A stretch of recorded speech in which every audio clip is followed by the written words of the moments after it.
Quebec is one province in this country, just one, facing a critical ongoing shortage of nurses as the province's healthcare system battles its fourth wave.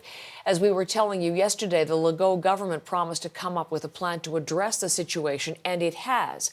A $1 billion recruitment drive to fill more than 4,000 positions and to bring in new and better work conditions aimed at reducing stress and burnout.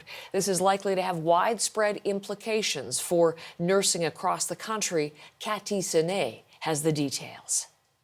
And that's the reason that we have put this amount of money. The Legault government is opening up its pocketbook with a one-year, $1 billion plan, hoping it's enough to seduce nurses to stay until their new collective agreement kicks in and to retain them afterwards by improving working conditions. We have to change that because we end up with a situation where the quality of life for the full-time nurses is not acceptable anymore. Right now, just 60% of nurses work full-time. The government wants to boost that to 75%.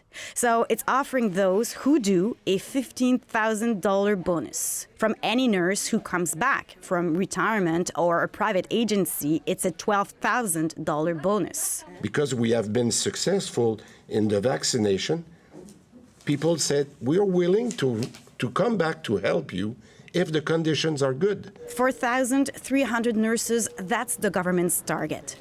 3,000 workers will also be trained to support nurses with administrative work. It's a good idea, but let's see how it turns out. The government says more nurses will mean less mandatory overtime and less use of private agencies.